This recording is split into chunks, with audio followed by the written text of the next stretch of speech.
Hola a todos, le damos la bienvenida al tercer episodio del podcast de Nutritech.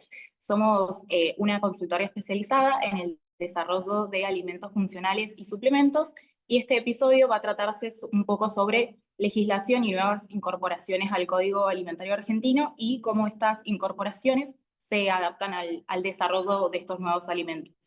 Vani, ¿querés comenzar con este episodio? Sí, bueno, Auge, muchas gracias por la presentación. La realidad es que en los últimos años, sobre todo en los últimos 2 años, el Código Alimentario Argentino comenzó a sumar cada vez más ingredientes que puedan ser utilizados tanto para el desarrollo de alimentos y suplementos debido a la gran demanda que hay acerca del consumidor y la gran necesidad de la industria de poder incorporar estos ingredientes que son novedosos, que son de tendencia, de vanguardia, que se usan hace bastante tiempo en el resto del mundo y que todavía Argentina estaba un poco desactualizado en estas tendencias. Este empuje por parte de la industria, que está acompañado por el empuje por parte de los consumidores, fue generando como una serie de actualizaciones. Una de las últimas actualizaciones que hemos recibido, sobre todo durante el año 2025, vamos a hablar de lo más reciente que hay, es la incorporación de la fruta del monje como un nuevo edulcorante no nutritivo, que quiere decir de que aporta dulzor pero no aporta calorías. Es un tipo de edulcorante que se obtiene de una fruta de origen oriental. Esto se utiliza hace más de 4 o 5 años en Europa, también se utiliza en Estados Unidos. Tiene un perfil de sabor muy, muy agradable, una curva de dulzor muy similar a la sacarosa, es decir, al azúcar, y nulo aporte energético. Tampoco tiene retrogusto amargo y la realidad es que se puede combinar para preparaciones que sean frías o que pasen por un proceso de cocción que se puedan utilizar dentro de suplementos nutricionales. Por lo cual celebramos que se pueda incorporar este tipo de producto, este tipo de endulzante para variar un poco en relación a los que hoy tenemos habitualmente.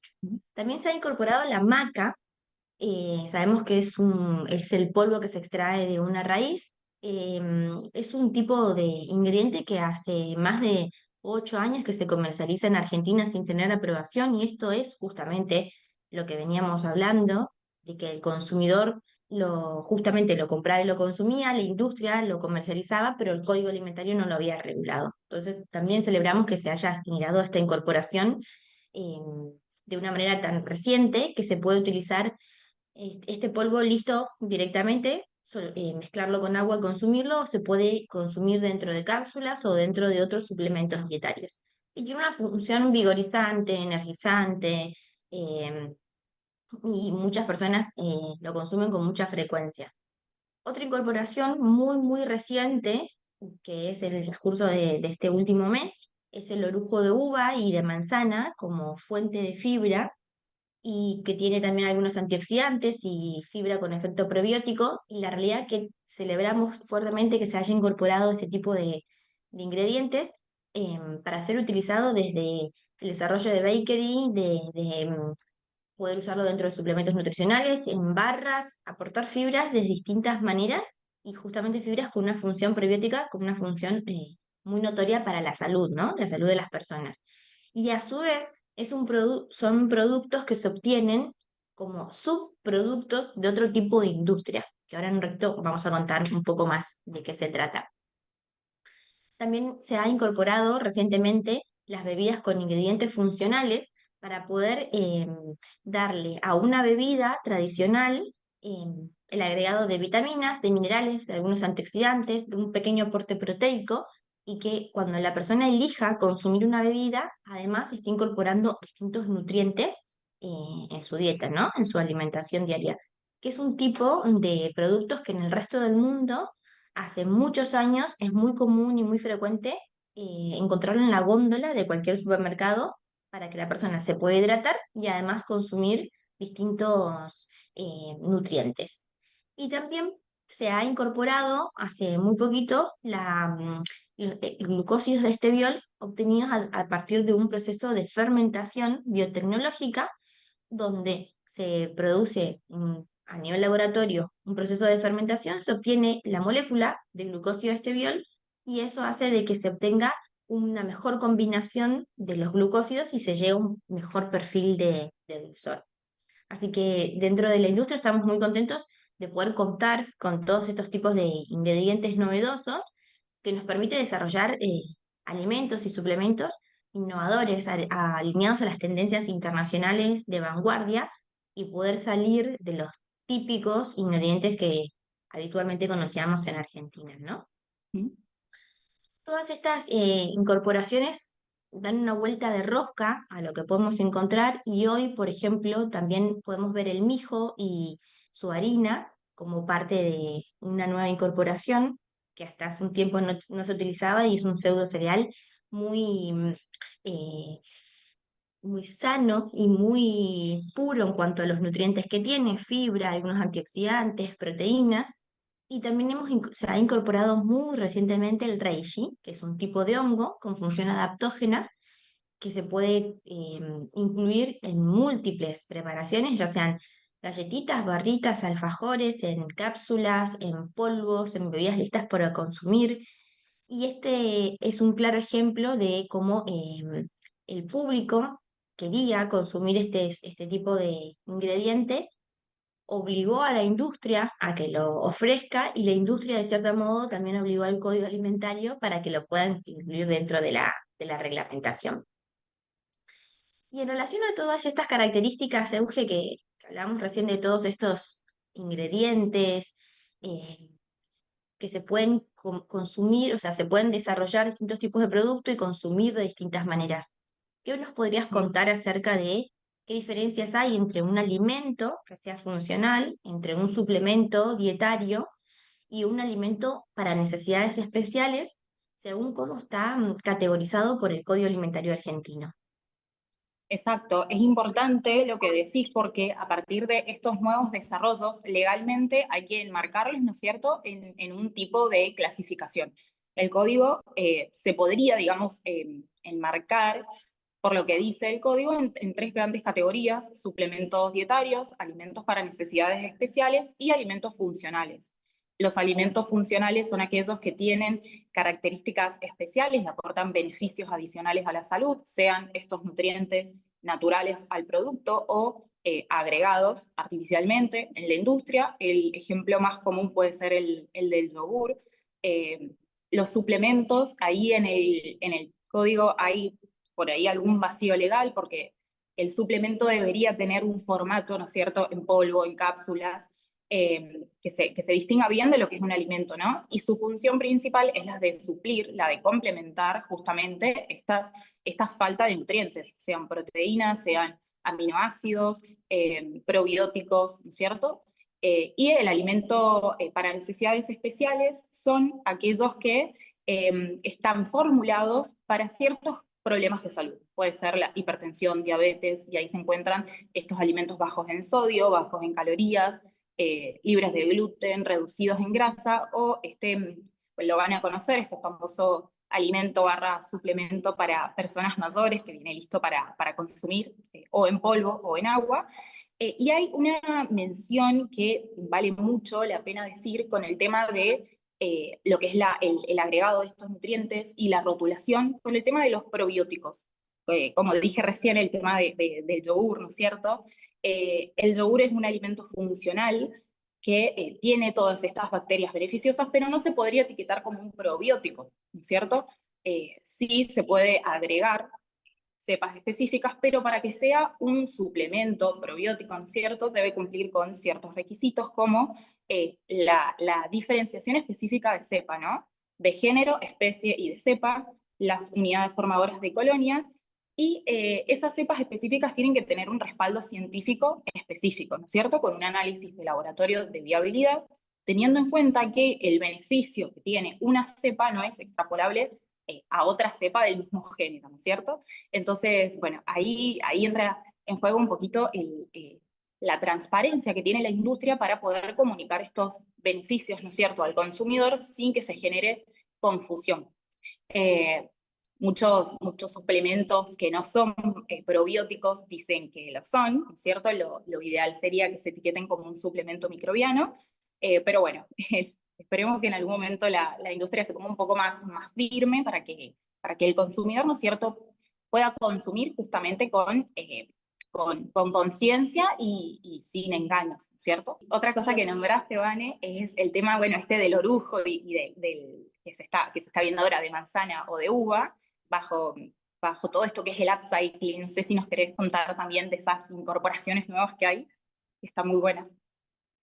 Sí, la realidad que el término upcycling es un término que se viene utilizando ya hace varios años en Europa principalmente, donde se ha buscado y se busca una economía y una producción sostenible, donde una industria que puede ser muy fuerte en la producción de algún tipo de producto tiene desechos, tiene pérdidas, tiene distintos subproductos que podrían llegar a ser reutilizados para la elaboración de otros productos. Y a partir de ese concepto y de la necesidad de poder reutilizar justamente ingredientes que son muy nobles y que tienen muchos aportes nutricionales, sobre todo, surge el término del upcycling. En Europa podemos ver muchas galletitas que se han desarrollado con, por ejemplo, el bagazo de la cerveza. Sabemos que zona de Bélgica, en Alemania, hay una producción cervecera muy, muy grande y justamente tienen como desperdicio o como desecho el bagazo de la cerveza. Y la realidad es que es un producto muy rico en fibra y en proteínas y que se puede utilizar muy bien para la elaboración de barritas energéticas, para panes artesanales y se ha empezado a implementar fuertemente. También se ha utilizado otro tipo de productos como la pulpa de fruta, en este caso en Argentina, que sabemos que somos un país muy fuerte en cuanto a la producción de manzanas en el sur y también la utilización de jugos a partir de estas frutas. La pulpa, el excedente que queda, la realidad es que es un desafío muy grande para que estas empresas puedan obtener esa pulpa de fruta, poder pasar por un proceso de secado y que es una molienda y que después este producto se pueda reutilizar para otros, elaborar otros ingredientes o otros alimentos o suplementos, como pueden ser snacks deshidratados, galletitas, rellenos de para distintas preparaciones. También las cáscaras de las frutas cítricas, igualmente, la extracción del jugo de algún limón, naranja, mandarina, deja como desperdicio gran cantidad de cáscaras y estas se podrían utilizar para la extracción de los aceites esenciales y elaborar sabores naturales, o se podrían también utilizar para extraer directamente la cáscara, un proceso de secado o molienda, y que sea una forma de saborizar de una manera natural distintas preparaciones.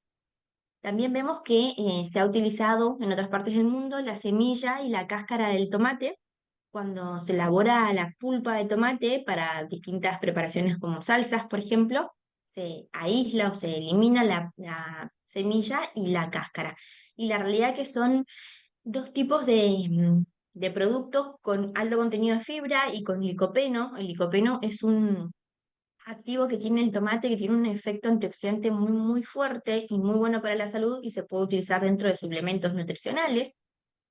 También hemos visto que se ha utilizado o se ha empezado a utilizar el polvo del carozo de la palta y del durazno, donde se podrían elaborar también productos que tengan alto contenido de fibra, que tengan también proteína, todo cuando pasando previamente por un proceso tecnológico, y reutilizar estos desperdicios en otras aplicaciones. La realidad es que si nos ponemos a pensar en el término upcycling en Argentina, por ser un producto, un país muy lechero, con mucha producción de leche, ¿no? Por gran volumen que tenemos, el mejor ejemplo de upcycling que podemos tener hace muchos años implementado es la utilización del suero de la leche, el famoso whey protein, que no deja de ser ni más ni menos que el desperdicio que se obtiene a partir de la elaboración de quesos, por ejemplo. Se separa por un lado la masa, que se va a utilizar para desarrollar quesos, y por otro lado se extrae el suero de la leche, y ese suero es muy rico en proteínas. Justamente es un producto que se utiliza muchísimo para elaborar suplementos nutricionales. ¿Qué quiere decir? Que en Argentina, sin darnos cuenta, implementamos el upcycling hace más de 10 años, solamente que no se ha pensado como el concepto por sí mismo. Y la realidad es que nosotras, desde nuestra tarea con Eugenia, promovemos a que las distintas industrias puedan justamente reutilizar aquellos subproductos para poder generar esta economía circular, que sea una producción mucho más sustentable y que los consumidores puedan encontrar justamente productos con valor, mucha valor nutricional y a precios que sean bastante accesibles, ¿no? Al utilizar este tipo de subproductos. Y Sí. hablando de un tema un poquito auge con esto de la utilización de distintos ingredientes dentro de las eh, formulaciones que se puedan llegar a hacer y ofrecer como alimentos en Argentina, ¿qué nos podrías contar acerca de la importancia del etiquetado limpio o qué es un etiquetado limpio por parte del consumidor y qué tipo de relación o qué tipo de vínculo podríamos encontrar en relación a los ultraprocesados o aquellos alimentos o bebidas que habitualmente las conocemos como ultraprocesadas? Bueno, el tema del etiquetado limpio no es una reglamentación, sino que es una tendencia, ¿no es cierto? Pero se trata mucho de cómo el consumidor percibe un alimento, si tiene ese etiquetado limpio o no. Por definición, se puede considerar que son aquellos alimentos que tienen pocos ingredientes y que cuando un consumidor lee esa lista, los pueda diferenciar, ¿no es cierto? O sea, sepa qué está leyendo, que sean a base de producción primaria, ¿no es cierto? Que no sean aditivos o que no tengan exceso de azúcar, ¿no es cierto? Y eso pasa mucho por un tema de percepción del consumidor, porque últimamente se están viendo muchos desarrollos tecnológicos, sobre todo en los cultivos, de estos cultivos por ahí que tienen más agregado no, sino que están modificados para que tengan o más fibra o más antioxidantes, más color, ¿no es cierto? Eh, y bueno, perfectamente son de un solo ingrediente, o se consumen tal cual o se agregan a otro producto, pero bueno, la gente al saber que es un desarrollo biotecnológico, tal vez no lo percibe tanto como etiquetado limpio. Entonces, por eso me refiero que es algo bastante de percepción. Y después con el tema de los ultraprocesados pasa más o menos lo mismo. No hay una definición certera, sino que se considera un ultraprocesado ese producto industrial que ha tenido muchos procesos, ¿no es cierto?, en la cadena productiva, no que parte de una elaboración primaria sencilla o que tiene un procesado mínimo, sino que un gran proceso.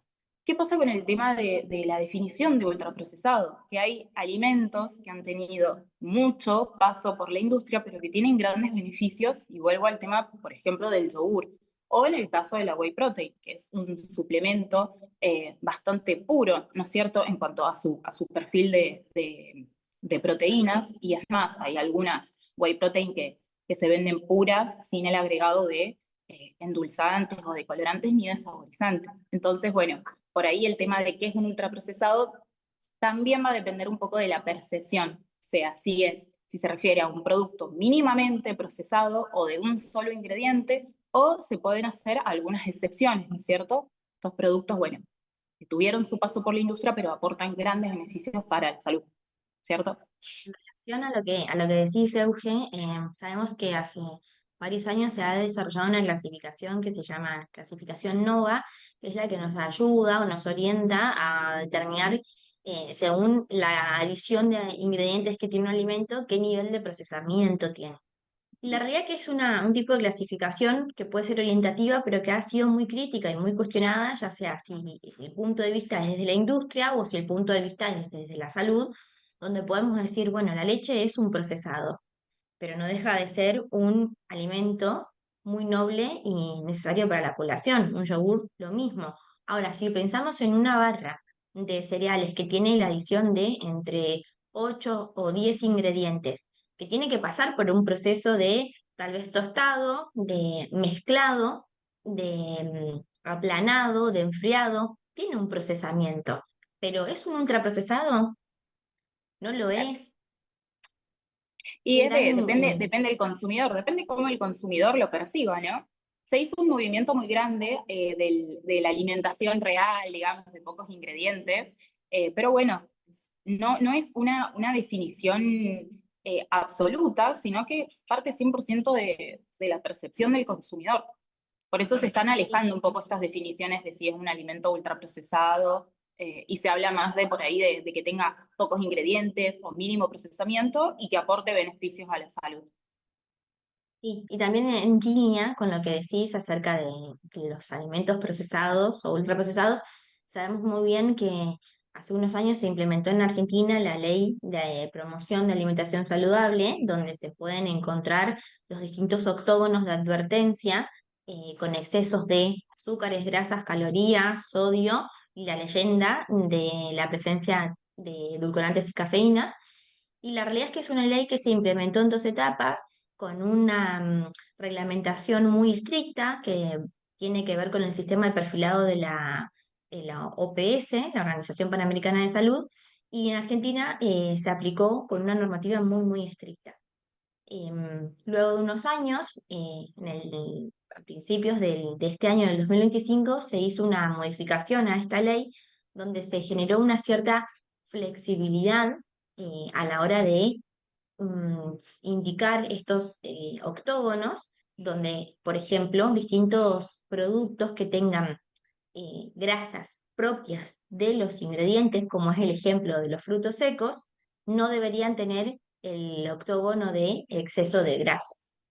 Y muy similar también sucedió con los ingredientes que tienen azúcar propia en su composición, como ser los dátiles, las pasas de uva, las ciruelas desecadas, y que se incorporen dentro de una matriz productiva, tampoco deberían tener la advertencia de exceso de azúcar, por más que los azúcares simples que tenga el producto final esté por encima de la reglamentación.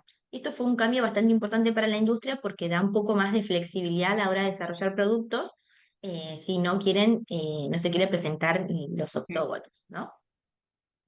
Sí, Luego de unos aparte, meses, sí. ujú, No, aparte que promueve más una alimentación real, ¿no es cierto? totalmente, porque tener exceso de grasas por frutos secos, la realidad es que no es nocivo para la salud y si los azúcares provienen de las frutas, tampoco son nocivos, siempre y cuando se consuman con moderación. Y en línea a estas modificaciones, dentro de junio, julio del corriente año, también se han visto otras pequeñas modificaciones en donde se pueden considerar alimentos fortificados aquellos que tengan la adición de proteínas, de vitaminas y de minerales para poder aumentar el valor nutricional en relación a los macronutrientes y micronutrientes que ya son propios de ese alimento, ¿no?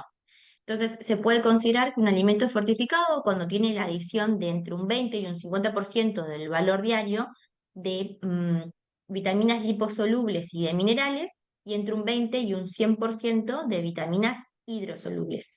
Pero hay una advertencia que dice el Código Alimentario de una manera muy clara, donde no se podrán fortificar las carnes, ni los helados, ni los alimentos azucarados, ni las aguas, ni las bebidas, salvo algunas excepciones. Entonces acá da un poco de flexibilidad a la hora de poder fortificar una matriz productiva, pero da otras restricciones dependiendo qué se quiere fortificar. Y también se ha desarrollado hace muy poquitito una nueva normativa acerca de los suplementos hidroelectrolíticos, que no es ni más ni menos que el desarrollo de una bebida isotónica que puede tener también la adición de proteínas, de vitaminas, además de eh, la adición de sodio y de potasio, y esto entra dentro de una nueva clasificación de bebidas rehidratantes y de suplementos deportivos. Y acá, Euge, para ir cerrando un poco las actualizaciones y las tendencias que vamos encontrando y cómo está la normativa hoy en Argentina, ¿cuáles son los desafíos y los beneficios que podemos encontrar dentro de la industria de alimentos y a la hora de desarrollar un alimento y un suplemento con estas nuevas incorporaciones del código alimentario? ¿Y qué importancia puede tener esto a la hora de pensar o un suplemento nutricional o un alimento funcional o cómo podemos incorporar el upcycling dentro de la formulación. ¿Qué pensás vos? ¿Cómo es el panorama a futuro, en lo que queda del 2025 y en en el próximo año en Argentina? Bueno, el beneficio, claro, es que Argentina se vuelve más competitiva, ¿no es cierto? Se encuentra más variedad, más oferta de estos suplementos y de estos alimentos, aparte de que se amplía la oferta de beneficios, ¿no es cierto? Que no estén incluidos o que no se hayan incluido al momento estos ingredientes, no significa que no tengan los beneficios que dicen tener, sino que al no ser de uso y costumbre, nunca se inscribieron, ¿no es cierto? Ahora, el desafío sí es que estén bien inscriptos y sea legal su uso. El mayor problema de que no estén incluidos en el código es que no tienen una trazabilidad. Entonces, al no estar permitido, no se pueden vender. El tema de que no tengan esta clara trazabilidad es que no se sabe si el producto es lo que dice ser, quién es su proveedor, ¿no es cierto? Entonces, bueno, es muy importante que estén incluidos en el código y que la rotulación coincida con lo que se comunica en el canal digital y en el punto de venta. Exacto. Y un claro ejemplo de esto que decís es cuál es el desafío, esta lucha que se viene dando con el desarrollo de suplementos con probióticos, lo que se permite colocar dentro del packaging y la comunicación digital, ¿no? Exactamente. ¿Qué nos puedes contar ahí de esa disparidad que hay? Claro, bueno, es lo que decíamos más temprano, hay muchos suplementos que se etiquetan como probióticos sin serlo, primero porque no tienen el análisis de viabilidad correspondiente y no tienen la diferenciación de cepas. Y también es importante saber que antes se creía que mientras más cepas tuviera un suplemento, mejor era. Ahora se sabe que mientras tenga cepas específicas respaldadas científicamente, el beneficio va a ser mayor y también más transparente para el consumidor. Claro que sí. Entonces es muy clara la tendencia y muy clara la línea donde em, el público demanda ciertos tipos de alimentos y de suplementos con la intercomunicación que hay hoy día, la posibilidad de viajar y ver qué alternativas hay en otras partes del mundo, obliga, de cierto modo, a la industria de alimentos que desarrolle productos que sean innovadores, que estén alineados a esta vanguardia, y esto también obliga, de cierto modo, a que el Código Alimentario argentino se esté actualizando de manera continua para que se pueda dar esta línea de coherencia que explicas vos entre lo que el Código Alimentario permite, que se pueda rotular, lo que las empresas pueden y deben colocar de forma obligatoria y reglamentaria dentro de la declaración legal del packaging y lo que el consumidor puede leer y confiar realmente que es un producto noble, serio, legal, con trazabilidad y que realmente estamos consumiendo lo que se está declarando. Hoy todavía en Argentina poder generar esa línea de conexión entre la normativa y lo que el consumidor lee es un desafío muy, muy grande para la industria y parte de nuestro rol es poder acompañarlos a encontrar y desarrollar proveedores de confianza, encontrar plantas donde se puedan elaborar productos con estas características y que el consumidor realmente valore el esfuerzo que hay por detrás al desarrollar un producto que justamente tiene beneficios muy claros para la salud. Muchas gracias, Vane, por todo tu aporte, por este podcast que esperemos que les sirva a los emprendedores, ¿no es cierto?, que quieren desarrollar nuevos productos y enmarcar legalmente su producto, teniendo en cuenta que un producto bien etiquetado tiene muchos beneficios, ¿no es cierto?, y hay que saberlo comunicar. Así que bueno, Exacto. muchas gracias y nos vemos en el próximo episodio. Recuerden seguirnos en nuestras redes sociales, en LinkedIn, en Instagram. Y bueno, nos vemos en el próximo episodio.